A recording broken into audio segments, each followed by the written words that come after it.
Privilege for me to come to West Branch and to participate in this conference, which is being held here at the Hoover facilities. Mr. Ford, what advice would you give a young lady wanting to become President of the United States? Well, I hope we do have a young lady at some point become President of the United States. I can tell you how I think it will happen, because it won't happen in the normal course of events. Either the Republican or Democrat political party will nominate a man for president and a woman for vice president, and the woman and man will win. So you'll end up with a president, a male, and a vice president, a female. And in that term of office of the president will die, and the woman will become president under the law or Constitution. And once that barrier is broken, from then on, men better be careful, because they'll have a hard time ever even getting a nomination in the future. But that's the way it's going to happen, and I think it'll probably come sometime in the next 4 or 8 years. Hey everyone, welcome back. It's me, Darryl Carr, your host. I know you just saw the video that I just played with Gerald Ford laying out the blueprint for the first female president. And today, we just witnessed the 47th president, Donald J. Trump, get sworn in back into the White House for a second term. The last time we saw this was back in, 1908, with another president that lost the second time around, but was able to come back around and gain another term. If I'm correct, it's President Garfield. Now, the big question, what everybody is wondering, is will we have a female president? Now, back here in 2024, the Democratic Party, along with the people of the United States, wanted something different. They wanted somebody that was a strong contender to beat Donald Trump. And see, the problem with that was, the only way we can get somebody strong is if Biden stepped down. Biden didn't want to step down. We all knew this. But we also knew something was wrong. Biden wasn't that same man that was campaigning 4 years previously. We don't know what happened, whatever with his illnesses or whatnot like that. But something took place. And it was evident that he wasn't that man that the people had faith in. You got to remember, with the economy and everything happening, people looked for Joe Biden to resolve the issues that they wanted taken care of. So, with his party, they forced him to step down. Now, right now, neither one of us can say whether or not that was a good idea. But was it?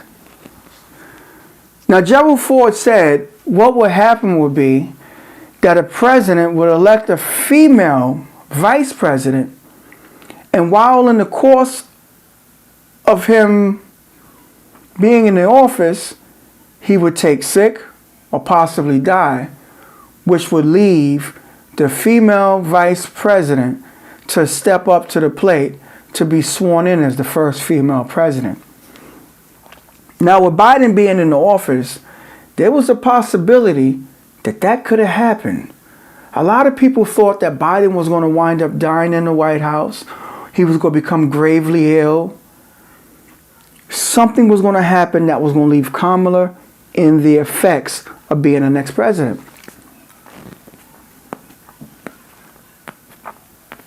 Now you got to think about something. Just for a moment. It almost happened.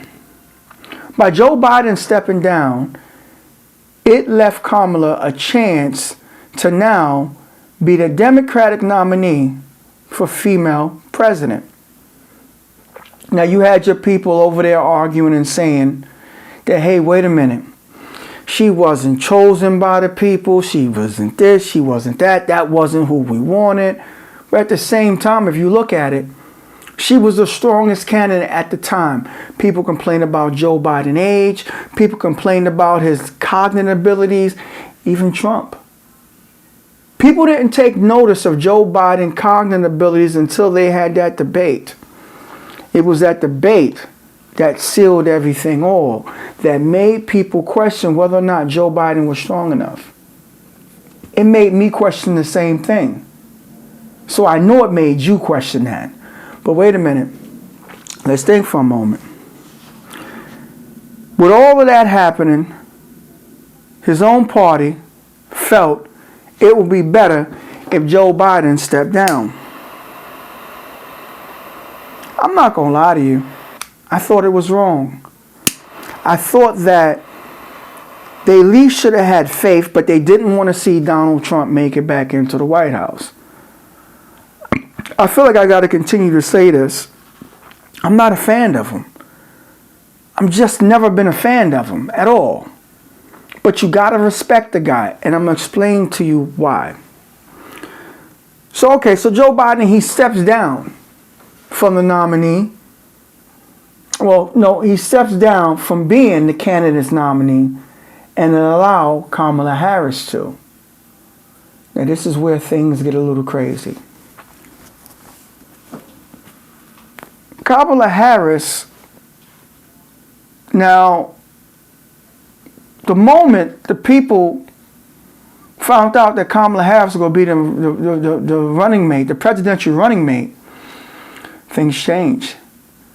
You had the 1,000 or 1 million women backing her, setting up all kind of Zoom conversations. You had a lot of other men political parties that started backing her. It was a major, crazy momentum that went crazy. Millions of people. She was on talk show. No, she wasn't really on a talk show just yet. But she was speaking at this place. She was speaking at that place. She was rallying together everybody. It seemed like we had the next female vice president about to take the chair. Yes, sir. Just about. But where did she go wrong? What happened to that momentum that she had? That fire. It seemed like the fire just started dwindling down. Now I know people that's going to sit here and say, I hate Trump. And they're going to run with that. But they won't sit back, pull on their cigar and say, wait a minute, let me look at this whole picture. Now during that time I was in a chat group with a couple of friends of mine. And a guy that I know just was so adamant about Trump not getting in and about Kamala winning. And Kamala was the one that he didn't take into account, that he didn't see what was going on around him. Now that's dangerous when your blinders are that face forward where you can't see what's going on around you. Okay. Trump said one magical word. Kamala Harris is only on the ticket because she is a black woman. Well, I can say, no, I think it's maybe a little bit different. So I've known her a long time indirectly, not directly very much. And she was always of Indian heritage, and she was only promoting Indian heritage. I didn't know she was black until a number of years ago when she happened to turn black, and now she wants to be known as black. So I don't know, is she Indian or is she black? She has always identified as a black woman. She went to a historically black college. I respect either one, but she obviously doesn't, because she was Indian all the way, and then all of a sudden she made a turn and she became a black person. Just to be clear. When did she become black? Okay. It made me say, well, when she's black. She looked black. Her sister black. I didn't pay attention to the fact of the question, when did she become black? Because now she go from being and claiming her Indian heritage to now representing and talking about her father. Hi guys, it's Mindy. I'm here in my kitchen, and today we are cooking, but we have a very special guest. Very special. Senator Kamala Harris. Hi guys. Wait, so here's what I want to know. Okay. Is it respectful to call, like, I should be calling you Senator Harris, right? No, you should not. That's not on my birth certificate. Okay. Call Kamala? Yes, please. Okay, because the Indian in me, I feel like my parents, my Just don't dad call will me- watch this. Just don't call me auntie. Okay, I won't call you auntie. They'll be like, how could you call her by her first name? She's worked so hard. Okay, so what we're gonna cook today is an Indian recipe. Yes. Because Yes. you are Indian. Yes, yes. Okay, and I don't know that everybody knows that, but I find that wherever I go and I see Indian people at the supermarket, on the street, everyone's like, you know Kamala Harris is Indian, right? It's like the thing we're so excited about to have you running for president. Yeah. So we're both Indian, Yes. but actually we're both South Indian. Yes. Um, you look like the entire one half of my family. Okay, thank you. You do. I've been telling people You we're do. related already, Yeah. so this is perfect. It's basically true. And so, were you raised eating South Indian food? South Indian food, lots of rice and yogurt, potato curry, dal, lots of dal, idli. Yes, Italy. That's a deep. The eyebrows go up. The eyebrows go up. Now, I'm not going to sit here and say that that was the camel that broke the straw back and that's where her momentum got lost. No, it was more than that. It was more than that. It was. And I got into a debate with a friend of mine because it was going around that Kamala was tough on crime, which she was. But a lot of people couldn't tell you what she was tough on crime with. You heard a lot of black men saying she put away a lot of black men. That a lot of black men went to jail while she was the district attorney in California. This is one of the questions that I said. How many of those men that went to jail, she tapped on the shoulder and said, hey, time to go? Or how many of those men actually committed crimes that she was tough on the laws and the policies that were broken? Just because you're a black district attorney or you're a president of the United States, don't mean you got to get a free play if you're black and you're committing a crime. Most of us out there will sit here and say that if their mother or grandmother or somebody was killed by an individual black person, the person that murdered them, should they get a free play because the president is black and he should look out? No, not at all. Now, one of the things that Kamala Harris did do that I like, that she did enforce that I like, was how she was holding parents accountable for if their kids wasn't in school and if they cut class. Now, somebody right now is going to sit there and say, what does that got to do with me if my kids skip out on school? Well, you got to think about it like this. How many of those kids go out here to school because the parent was drinking all night, partying all night, doing whatever they was doing, and the child left out the house but never made it to school? How many of those kids said they went to school but came home from school and you never asked them if they had any homework? You never checked their notebook to see what they had. Should a parent be accountable for the actions of their child being a minor if they're not attending school in their own accord? Who's responsible for that? The child, the school, or the parent? See, a lot of these parents feel like I can just send my kid off to school and let the teachers raise them. But when do you, the parent, take responsibility for your child in his or her education? When? When do you feel a need to step up and take that accountability for your child's actions?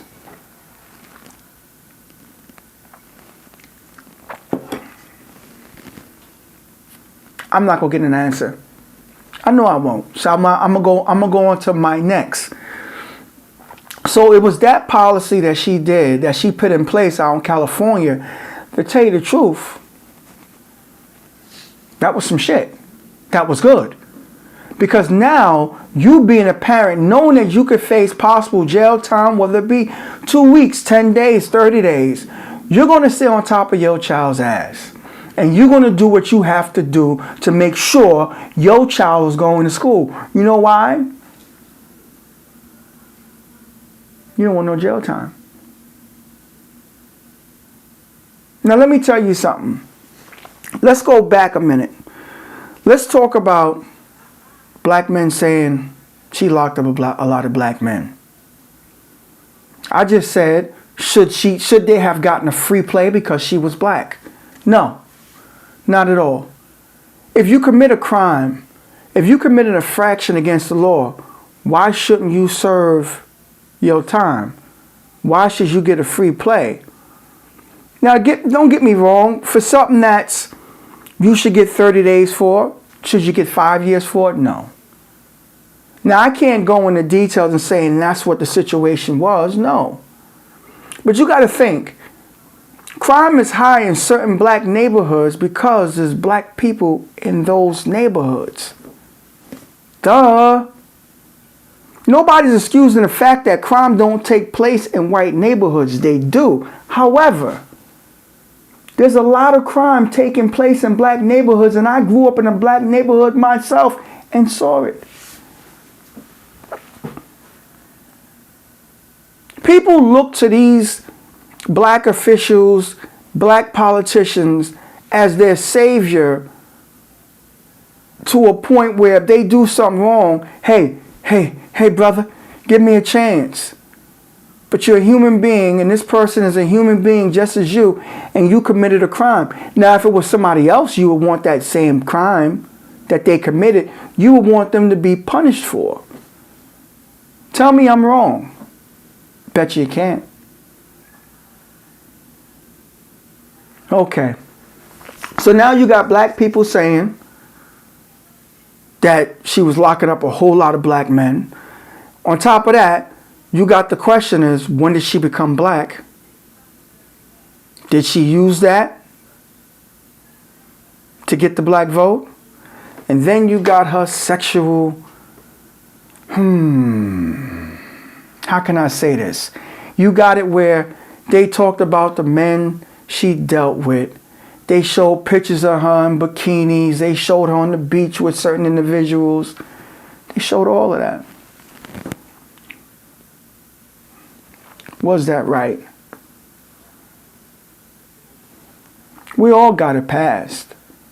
Some of us keep our past very well hidden. And some of us, a lot of people know some of the things we've done. But Donald Trump grabbed people by the puss. Sorry to say it that way.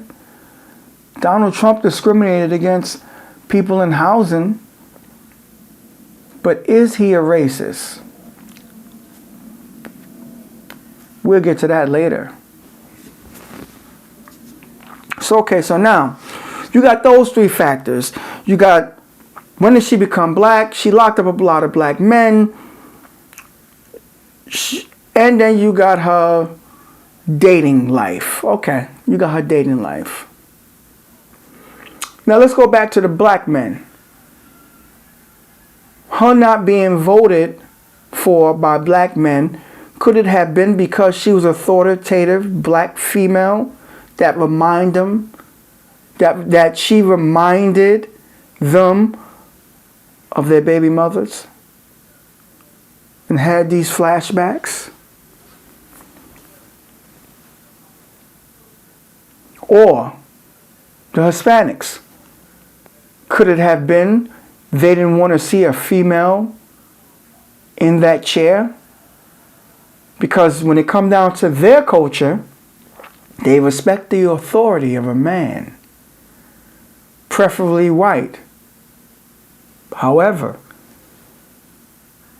her being a woman, did they have respect for her? Or could it have been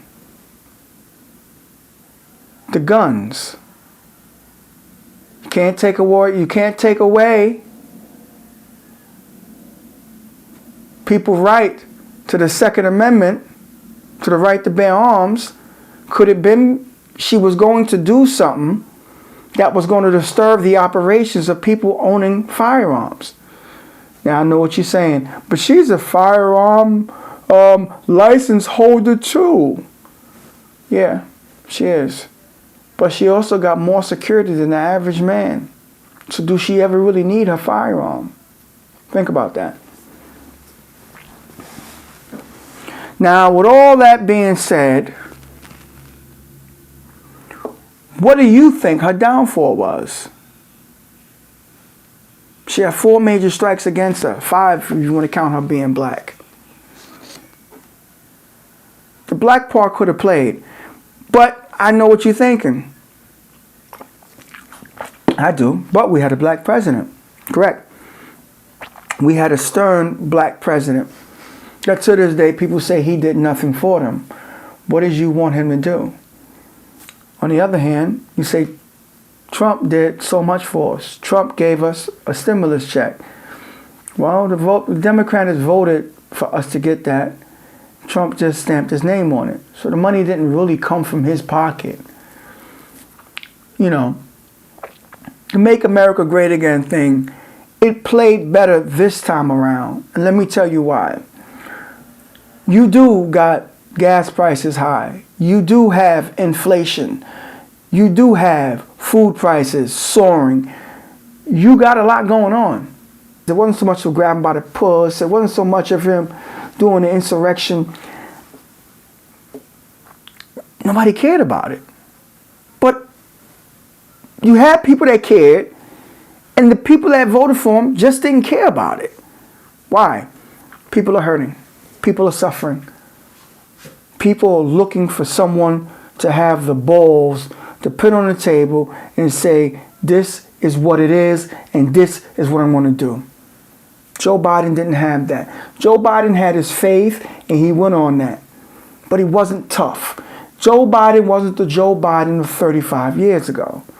Although 35 years ago, he was a loose cannon when it came down to his mouth, just like Donald Trump. Go back and pull up old videos of Biden. Biden spoke with a fiery tongue and didn't apologize for anything. But he also said a lot of shit he should never said, just like Donald Trump. It is true that when you get older, your tongue becomes less sharp because you think more. You see things for what they are.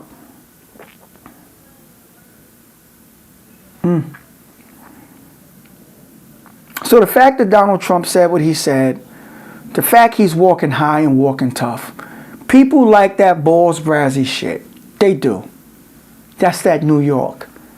They do. You can't argue it. You can't say nothing against it. It is what it is. So what do?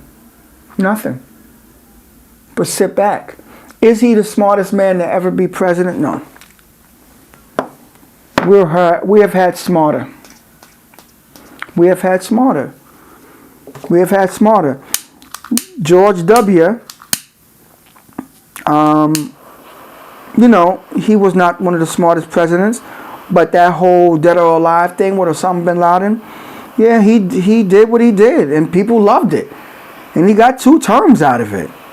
He wasn't like his father who got 1 term. People like balls brass. People like balls brass. Now, will we ever have a female president?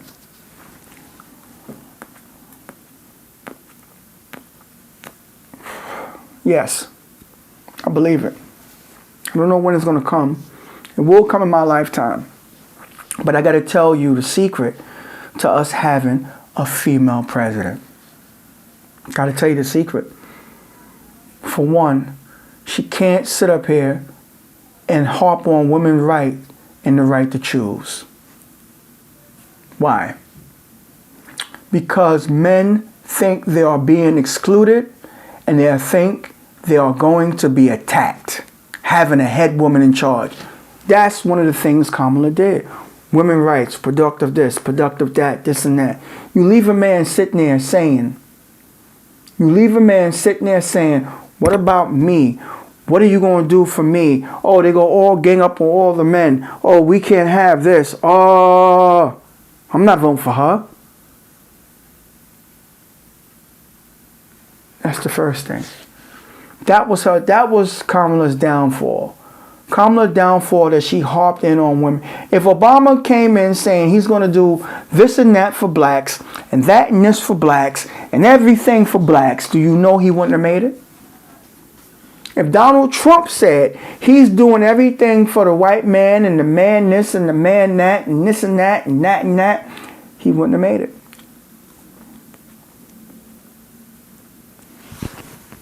I could tell you that right now. He would not have made it. He would not have made it. And I think we all know this. He would not have made it. We need a female that's going to include everybody in as a whole. We need a female that's no nonsense, but have a poise about her that's going to get her over that edge. Hillary Clinton did somewhat similar. Kamala did the whole women's rights, and Hillary Clinton did girl power. Girl power. Girl power. That's what killed them. That's what killed them. That's what killed them. That is what did it. That was the nail in the coffin for those two females. I can't talk about the other ones that were candidates that never really made it. I'm talking about the finalists. The one that got down to just two. A Republican and a Democrat. And those are the two things. And I don't know who's going to watch this show or listen to this show. But I can tell you this. On this date, on this inaugurational date of January 20, 2025, I can tell you this right now, that the moment a female goes out here and talks about the issues at hand and not about women and don't center around women, that's when it's going to win. Long as she shows she got balls and she's ready to go to the mat with whoever goes up there and that she's just that tough, the moment she speaks girl power, the moment she speaks about women's rights, and I'm not talking about women having a right for this, women have a right for that. We understand women have a choice to make with their bodies. We get it, I get it, you get it. I know you do. Even if you disagree with me. However, you got to think like this. If you spend time harping on that, you leave men asking that one question. What about me? What are you going to do for me? Donald Trump hit all factors. He talked about the gun rights for the white boys. He talked about doing this and that for the blacks. He talked about doing this and that for the Latinos. He talked about border control.